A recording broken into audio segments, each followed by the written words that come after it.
Students, welcome back to Prachi foundation online classes. कैसे हैं आप सब?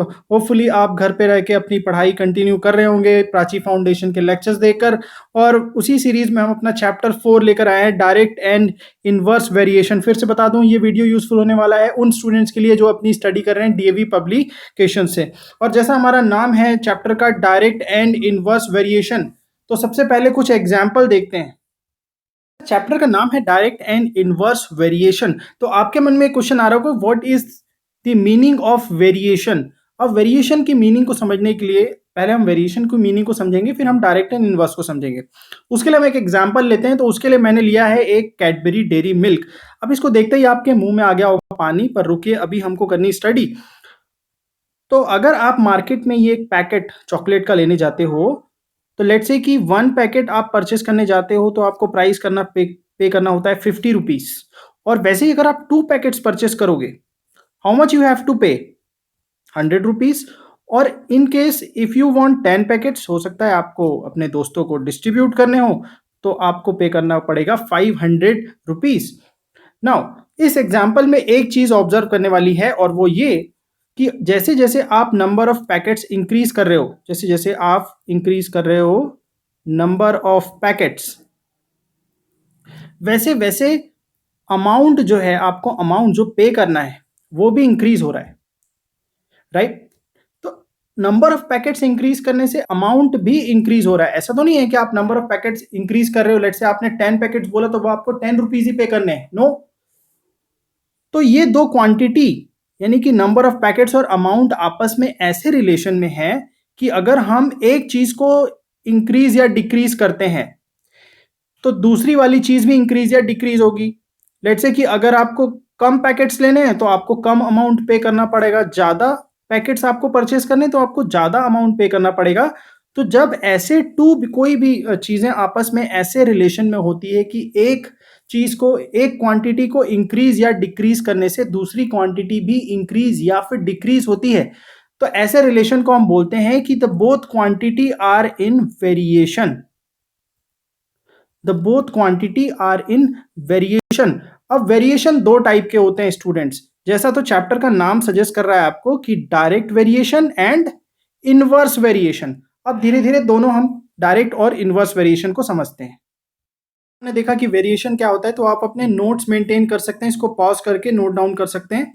If the value of two quantities are related in such a way that a change in one results in a corresponding change in the other, the two quantities are said to be in variation. तो अगर एक quantity में कोई change increase या decrease होता है, तो दूसरी क्वांटिटी भी इंक्रीज या डिक्रीज होती है, तो इस रिलेशन को हम बोलते हैं the both quantity are in variation. Variation, okay. तो how many types of variation are there? There are 2 types of variation. तो उसमें सबसे पहला टाइप है डायरेक्ट वेरिएशन और दूसरा होता है इनवर्स वेरिएशन। तो इनवर्स वेरिएशन को बाद में समझेंगे, पहले हम डायरेक्ट वेरिएशन को अच्छी तरीके से अंडरस्टैंड कर लेते हैं और इससे रिलेटेड क्वेश्चंस कर लेते हैं। तो what is direct variation? If two quantities are related in such a way that an increase in one quantity result in a corresponding increase in other and vice versa, such a variation is called direct variation. Cadbury dairy milk वाला example याद है ना आपको? जब एक quantity increase हो रही है तो दूसरी भी इंक्रीज हो रही है, और एक डिक्रीज हो रही है तो दूसरी भी डिक्रीज हो रही है। तो ऐसे रिलेशन को हम बोलते हैं direct variation. The both quantities are in direct variation. और इसको डीपली समझने के लिए हम क्या करते हैं, ये 3 टेबल्स ले लेते हैं। एक टेबल में हम मेंशन करेंगे नंबर ऑफ पैकेट्स, और नंबर ऑफ पैकेट्स को हम एक्स एज्यूम कर लेते हैं, अमाउंट को हम वाई एज्यूम कर लेते हैं, और एक तीसरा हम और टेबल बनाते हैं जिसमें हम दोनों का रेशियो फाइंड करेंगे। लेट्स से कि आपने 1 पैकेट खरीदा, उसका अमाउंट आपको पे करना पड़ा 50 रुपीज। 2 पैकेट्स आपने खरीदा, उसका प्राइस आपको पे करना पड़ा 100 रुपीज। 5 पैकेट्स परचेस करने पे यू हैव टू पे 250 रुपीज। ऑल्सो 10 पैकेट्स परचेस करने पे आपको 500 रुपीज पे करना पड़ा। तो हम देख रहे हैं यहाँ पे जैसे जैसे हम नंबर ऑफ पैकेट्स इंक्रीज हो रहे हैं, अमाउंट इंक्रीज हो रहा है, ओके। नाउ तीसरा हमने जो टेबल बनाया है रेशियो, यानी कि हम हर बार क्या करेंगे, इन क्वांटिटीज का रेशियो फाइंड करेंगे, एक्स और वाई का, यानी कि नंबर ऑफ पैकेट्स और अमाउंट का। तो यहाँ पे हो जाएगा 1/50, यानी कि 1/50। फिर हम यहाँ देखते हैं 2/100, इसको आप सॉल्व करोगे 2 1 जा और ये 50 फिर से हो गया 1:50। 5/250 करोगे तो भी उसको सिंप्लीफाई करोगे, आपको रेशियो मिलेगा 1:50, 1:50। सिमिलरली 10/500, तो इसको भी आप सिंप्लीफाई करोगे तो इसका रेशियो मिलेगा 1:50 और you can say 1:50। Every time you can see that the ratio is constant और you can see that x/y is always a constant. हमेशा वो क्वांटिटी जो होती है वो कांस्टेंट रहती है, दोनों का रेशियो हमेशा कांस्टेंट है। और यही सबसे बड़ा आइडेंटिफिकेशन है डायरेक्ट वेरिएशन का। तो आप कैसे पहचानोगे कि कुछ सर्टेन क्वांटिटीज हैं आपके सामने और वो डायरेक्ट वेरिएशन में है कि नहीं? तो हम दोनों टाइप की क्वांटिटीज का हमेशा रेशियो फाइंड करेंगे, और अगर रेशियो यानी कि x/y हमको सेम मिलता है, then we can say the quantities are in direct variation. तो जैसा मैंने आपको बताया that x/y is always a constant, तो इससे इसका एक फॉर्मूला जनरेट होता है जो आपको हमेशा याद रखना है, x1/y1 is equal to x2/y2। Right, कभी कभी टीचर्स आपको ऐसे भी बताते हैं तो कंफ्यूज नहीं होना है, x1/y2 is equal to x2/y1। तो अगर आप क्रॉस मल्टीप्लाई करोगे तो यही मिलेगा, पर आपको बेटर तरीके से अगर याद रखना है तो this you can remember x1/y1 is equal to x2/y2। Let's start solving worksheet number 1। और फर्स्ट क्वेश्चन है आपके सामने, fill in the missing terms in the following table if x and y vary directly. तो पहले ही आपको given है कि जो x और y दोनों क्वांटिटीज हैं वो आपस में डायरेक्टली वेरी कर रही है, यानी कि डायरेक्ट वेरिएशन में है। तो डायरेक्ट वेरिएशन में हमने देखा था कि दोनों क्वांटिटी का, it means you have seen that x/y is always a constant. अब क्योंकि जैसा कि आप देख सकते हो जो मिसिंग क्वांटिटी है, तो टेबल में x की फोर्थ क्वांटिटी मिसिंग है तो मैं इसको नेम देता हूँ x4। y की सेकंड और थर्ड क्वांटिटी मिसिंग है तो मैं इसको y3, और y सेकंड और थर्ड तो y2 और y3 हम इसको ऐसे नेम दे देते हैं। Right, since they are in direct variation, तो मैंने आपको बताया था in direct variation we know that x1/y1 is always equal to x2/y2। तो हम यहाँ पे देखते हैं 6/18 इज इक्वल टू हो जाएगा 8/y2। तो आप क्रॉस मल्टीप्लाई करोगे तो y2 इज इक्वल टू हो जाएगा 8 इंटू 18/6, है ना। तो ये हो जाएगा 6 1 जा 6 3 जा एंड 8 3 जा 24। तो y2 की जगह पे क्या वैल्यू आ गई, यहाँ पे आ गई वैल्यू 24। राइट, सिमिलरली मैं इसको मिटा रहा हूं, आप इसको पॉज करके नोट डाउन कर लेना। फिर हम देखते हैं दूसरी क्वांटिटी, फिर से देखो तो क्या हो जाएगा 6/18, अगेन दोनों जो रेशियो है 6/18 इज इक्वल टू 12/y3। फिर से हम क्रॉस मल्टीप्लीकेशन करेंगे तो y3 इज इक्वल टू क्या हो जाएगा 12 इंटू 18/6। 6 1 जा 6 3 जा, सो 12 3 जा 36। तो यहाँ पे y3 की जगह पे क्या आ जाएगा, यहाँ पे आ जाएगा 36। तीसरा वाला भी सॉल्व कर लेते हैं, और थर्ड वाला कैसे सॉल्व करेंगे, same that 6/18 is equal to x4/63। तो यहाँ पे x4 is equal to cross multiply करोगे हो जाएगा 63 इंटू 6/18। सो 9 2 जा 9 7 जा 2 1 जा 2 3 जा 7 3 जा हो गया 21। तो यहाँ पे x4 वाली प्लेस में क्या आएगा 21। राइट, तो ऐसे आपको सॉल्व करना है इस फॉर्मूले को यूज करके। चलते हैं सेकंड क्वेश्चन जो हमारा इसी का। तो इसमें भी देख सकते हो आप डायरेक्ट वेरिएशन में, मतलब x/y is always a constant. तो मैंने इसको नाम दे दिया x2, क्योंकि थर्ड नंबर पे y की, तो इसको y3 और इसको नाम दे दिया हमने y4। Now you can see that x1/y1 is equal to x2/y2, क्योंकि पहले से गिवन है कि डायरेक्ट वेरिएशन में है। So 10/5 will be equal to x2/10। Cross multiply करोगे आप x2 into 5 is equal to 10 into 10 हो जाएगा, मतलब x2 हो जाएगा 10 इंटू 10/5। 1 जा 2 जा, सो 10 2 जा क्या आ गया 20। तो यहां पर x2 की जगह पे क्या आएगा, x2 की जगह पे आ गया 20, राइट। सिमिलरली हमको y3 और y4 की वैल्यूज फाइंड करनी है। Again 10/5 is equal to 30/y3, so y3 will be 30 into 5/10, ये हो गया कैंसल, 5 3 क्या आ गया 15, तो यहाँ पे y3 की जगह पे आ जाएगा 15। सिमिलरली फिर से ये जो थर्ड क्वांटिटी हमारे पास बची हुई है 10/5 is equal to 46/y4, so y4 will be equal to 46 into 5/10, 10 1 ज़ा 2 ज़ा 2 से ये हो गया 23, तो ये वैल्यू आ गई 23। तो यहाँ पे y4 की जगह पे हम क्या लिख सकते हैं, the value is 23। So this is how you can solve the missing numbers, find the missing numbers. चलते हैं इसी का जो थर्ड क्वेश्चन है, और इसमें भी कुछ नंबर्स मिसिंग है again, because they are in direct variation, so x by y is always a constant, so 6/15, अब इसको भी कुछ हम देते हैं नेम, और जैसे ये y का फोर्थ नंबर पे मिसिंग है तो x का फोर्थ नंबर पे मिसिंग है तो x4, और y के थर्ड नंबर पे मिसिंग है तो y3, so 6/15 is equal to 8/20, right. आप करके देख सकते हो 8/20 आएगा कैसे, अगर आप सिंप्लीफाई करोगे 6/15 को तो 3 से 3 2 ज़ा 3 5 ज़ा, ये आ गया 2/5, और वैसे ही 8/20 को आप सिंप्लीफाई करोगे 4 2 ज़ा 4 5 ज़ा, इसमें भी आ रहा है 2/5, right. So you can see that in even the given numbers the ratio is same.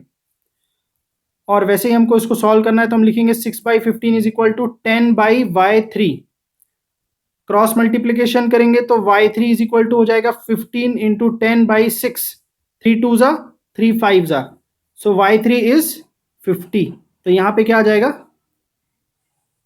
यहाँ पे हम वैल्यू लिखेंगे 50। सिमिलरली दूसरा वाला सॉल्व करेंगे तो 6/15 is equal to x4/40, cross multiplication करेंगे तो x4 हो जाएगा 6 इंटू 40/15, सो 5 3 ज़ा 5 8 ज़ा 3 1 ज़ा 3 2 ज़ा 8 2 ज़ा 16, तो यहाँ पे x4 की जगह पे क्या आएगा 16। ओके, चलते हैं इसके सेकंड नंबर के क्वेश्चन में। ये तो थर्ड क्वेश्चन था जो हमारा फर्स्ट क्वेश्चन था, अब चलते हैं इसके सेकंड नंबर के क्वेश्चन में, और वो एक वर्ड प्रॉब्लम है। और आप अपनी बुक्स ओपन करेंगे तो आपको पढ़ने में आसानी होगी। वैसे मैंने यहाँ पे क्वेश्चन लिख दिया है, question number 2, 5 bags of rice weight 150 kg, how many such bags of rice will weigh 900 kg, right.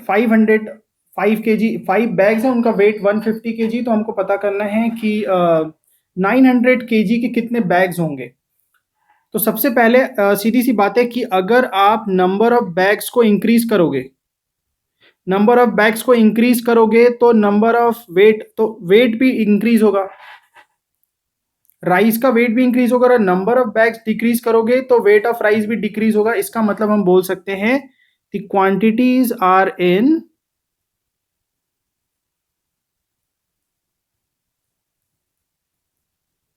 quantities are in direct variation। और हम हमेशा सॉल्व करने के लिए बहुत ही आसान होता है कि अगर आप एक टेबल बनाओ, तो हमने नंबर ऑफ बैग्स को x, नंबर ऑफ बैग्स के लिए x वेरिएबल लिया और वेट के लिए हमने लिया है y वेरिएबल, और आप देख सकते हो 5 बैग्स, अब बस हमको फिल करना है इसको। 5 बैग्स का वेट है 150 kg, इसको हम लिख देते हैं kg में है, और हमको पता करना है कि 900 टोटल वेट कितने बैग्स का होगा। तो बिकॉज x वाला जो रो है वो मिसिंग है, तो यहाँ पे हम फिल कर देंगे x, and because they are in direct variation, so we know that for direct variation x1/y1 is equal to x2/y2, तो यहाँ पे हो जाएगा 5/150 इज इक्वल टू x/900। हम क्रॉस मल्टीप्लीकेशन करके सॉल्व करते हैं तो ये हो जाएगा x into 150 is equal to 5 into 900, so x is equal to 5 into 900 by 150, 15 1 जा 15 6 जा and 5 6 जा 30 bags, 30 bags का वेट होगा 900 kg, राइट। तो इस तरीके से आप सॉल्व करेंगे, बहुत आसानी से ये क्वेश्चंस सॉल्व हो जाएंगे। चलते हैं question number 3। Question number 3. The cost of 3 kg of sugar is rupees 54. What will be cost of 15 kg sugar? तो भाई 3 kg का कॉस्ट है 54, तो हमको पता करना है कि what will be cost of 15 kg sugar का कॉस्ट क्या होगा, क्योंकि y वाली रो में मिसिंग है तो मैं यहाँ पे y लिख रहा हूँ मिसिंग जगह पे। अब ये मुझे बार बार बताने की तो ज़रूरत नहीं है कि यहाँ पे जो शुगर का वेट है और उसका अमाउंट जो है, प्राइस जो है, कॉस्ट जो है, वो दोनों डायरेक्ट वेरिएशन में, तो जैसे जैसे आप इंक्रीज करोगे वेट शुगर का, वैसे वैसे उसकी कॉस्ट इंक्रीज होती जाएगी। तो they both are in direct variation, so x1 by y1 is equal to x2 by y2. So we can solve this by 3 by 54 is equal to 15 by y. Cross multiplication होगा तो हो जाएगा y into 3 is equal to 15 into 54. So y is equal to 15 into 54 by 3. 3 one ज़ा 3, 5 ज़ा, multiply कर देंगे 54 into 5. Answer is 270 rupees. So weight of 15 kg sugar, cost of 15 kg sugar is 270 rupees. चलते हैं नेक्स्ट क्वेश्चन में, question number 4.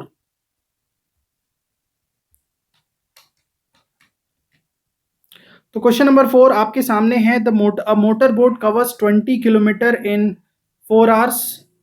What distance will it cover in 7 hours. तो सबसे पहली बात, यहाँ पे स्पीड कांस्टेंट है. तो अगर स्पीड कांस्टेंट है मोटर बोट की, तो जितना टाइम ज़्यादा लगेगा, सेम स्पीड से अगर मोटर बोट चल रही, तो जितना ज़्यादा टाइम तक बोट चलेगी उतना ज़्यादा डिस्टेंस कवर होगा. या ऐसे बोल सकते हैं कि जितना ज़्यादा डिस्टेंस कवर करना चाहता है मोटर बोट, उतना ज़्यादा उसको टाइम स्पेंड करना पड़ेगा, उतना ज़्यादा टाइम उसको लगेगा. So we can say that if speed is constant,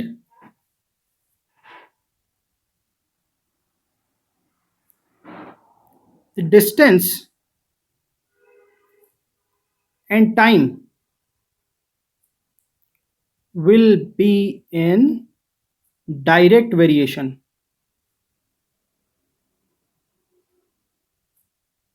तो इसके लिए भी हम क्या कर सकते हैं, एक टेबल बना सकते हैं.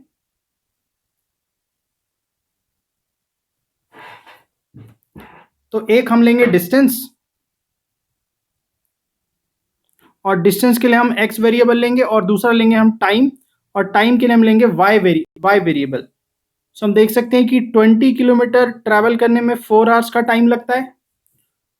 तो व्हाट डिस्टेंस मिसिंग है, तो यहाँ पे हम x लेंगे. What distance will it cover in 7 hours. 7 hour में कितना डिस्टेंस ये कवर करेगा.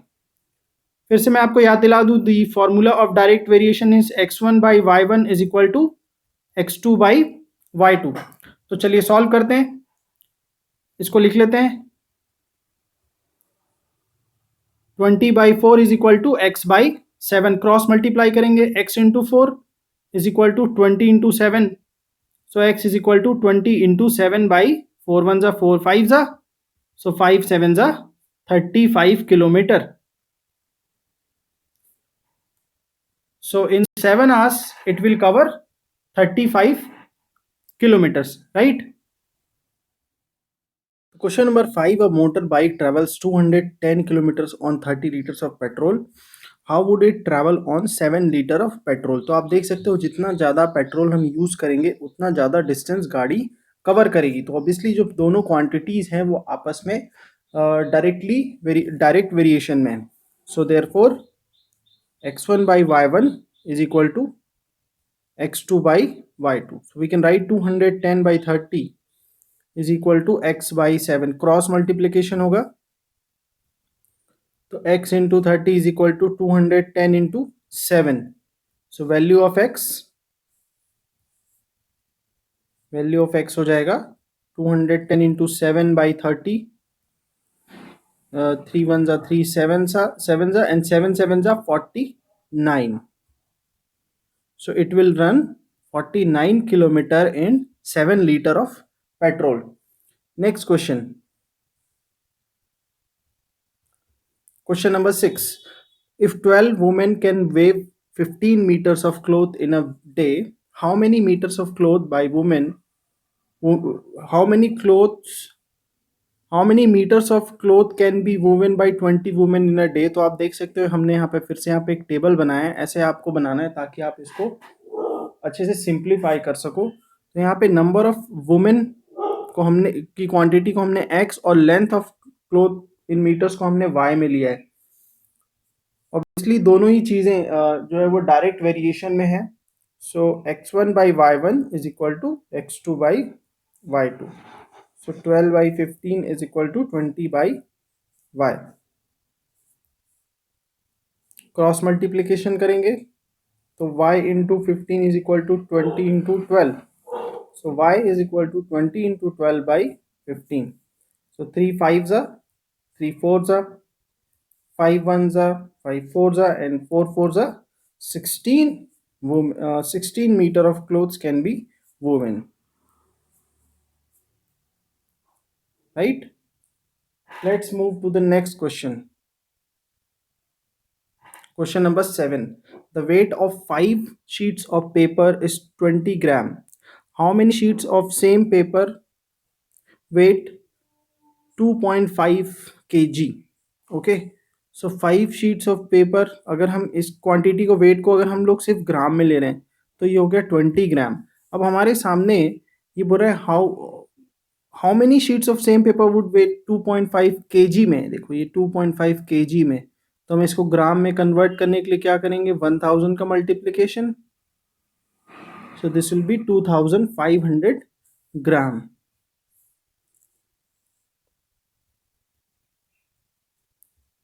Okay, 2500 gram. Here the x quantity is missing. दोनों ही चीज़ें डायरेक्ट वेरिएशन में है, जितने ज़्यादा शीट्स होंगे उतना ज़्यादा उसका वेट होगा। So x1 by y1 is equal to x2 by y2। So 5 by 20 is equal to x by 2500। So x into 20 is equal to 2500 into 5। So value of x,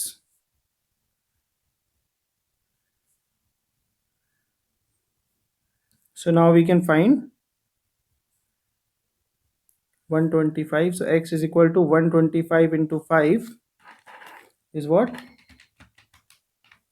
625 sheets are needed. So 625 sheets of paper will weigh 2.5 kg. Now let's move to the next question. Question number 8.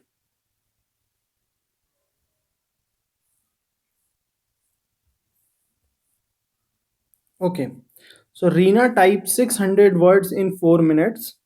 What time will she take to type 3150 words? Okay, सो जितना ज़्यादा words उसको type करना है उतना ज़्यादा उसको time लगेगा। तो फिर से ये दोनों क्वांटिटीज़ डायरेक्ट वेरिएशन में है। तो 600 टाइप करने में टाइम, वर्ड्स टाइप करने में उसको 4 मिनट्स का टाइम लगता है। So how much time she will take to type 3150 words? So x1 by y1 is equal to x2 by y2. So we can write 600 by 4 is equal to 3150. Every time if you are putting this formula, you have to write that both quantities are in direct variation. मैं हर question में नहीं लिख रहा हूँ पर आपको लिखना है। So 600 into y is equal to 3150 into 4.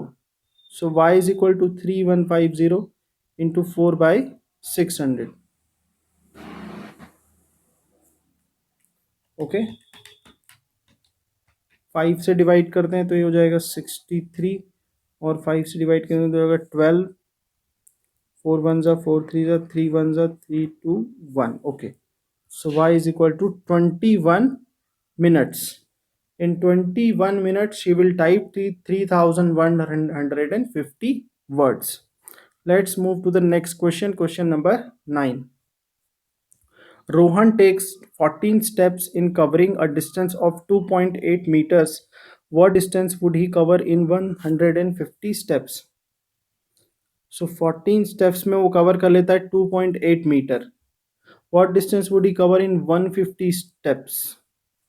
Simply आप देख सकते हो जितने ज़्यादा स्टेप वो कवर करेगा उतना ज़्यादा डिस्टेंस कवर होगा। सो x1 बाई y1 दोनों डायरेक्टली प्रोपोर्शनल हैं x2 बाई y2। तो 14 by 2.8 is equal to 150 by y। So now we will solve, cross multiply करेंगे तो y into 14 equal to 150 into 2.8 by 14। Okay, 14 one ज़ा 14 two ज़ा, so this is what 0.2 and 15 two ज़ा 30, तो ये हो गया 30 मीटर का डिस्टेंस वो कवर करेगा if he takes 150 steps. Okay, Number 10, 48 refined oil cans of 5 liters can be packed in 18 cartons of same size. How many such cartons will be required to pack 216 cans? तो आप देख सकते हो यहाँ पे जो कैन कितने लीटर का, उससे हमको मैथमेटिकली आंसर में कोई फर्क नहीं पड़ता। 48 कैंस को पैक करने के लिए हमको 8 कार्टन्स की ज़रूरत है सीधा सीधा। तो 216 कैंस को पैक करने के लिए कितने कार्टन्स की हमको ज़रूरत पड़ेगी? The question is this. So x1 by y1 is equal to x2 by y2. 48 by 8 is equal to 216 by y. So हम क्रॉस मल्टीप्लाई करेंगे, so y into 8 is equal to, sorry, y into 48, 216 into 8. So y is equal to 216 into 8 by 48. So 8 one ज़ा 8 से हो गया 6 और ये हो गया 6 से 36। So y is equal to 36 cartons will be required to pack 216 such cans. Let's move to the next question, question number 11. The total cost of 15 newspaper is rupees 22.50. Find the cost of 25 newspaper. देखिए 15 newspaper का cost है 22 rupees 50 पैसे, it means 22.50। So cost of 25 newspaper हमको यहाँ पे find करना है। Again x1 by y1 is equal to x2 by y2। So 15 by 22.50 is equal to 25 by y। Cross multiplication होगा यहाँ पे y into 15 is equal to 25 into 22.50, 25 into 22.50 by 15, 5 3 ज़ा और ये हो गया 5 5 ज़ा। 22.50 को हम 3 से डिवाइड करेंगे, दिस विल बी 7.5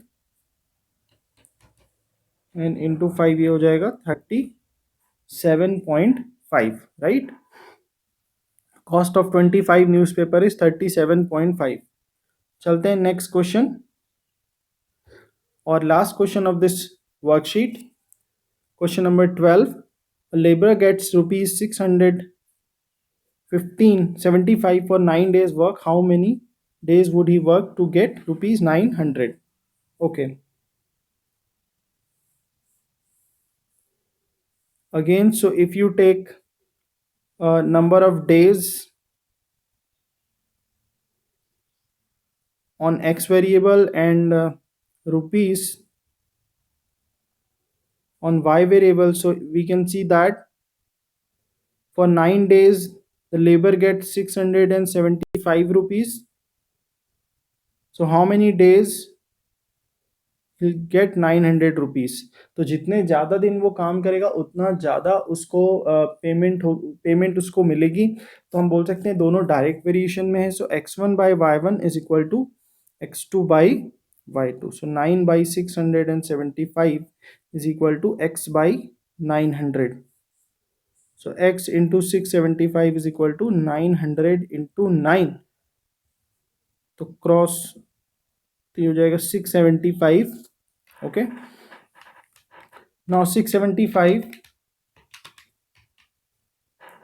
इस डिविजिबल बाय 9 से डिवाइड करेंगे 75 टाइम्स, 15 5 ज़ा 15 6 ज़ा 90 ये हो गया, और 60 और 5 को आप डिवाइड करोगे तो होगा 12 5 ज़ा 60 होता है, राइट। तो हो गया 12।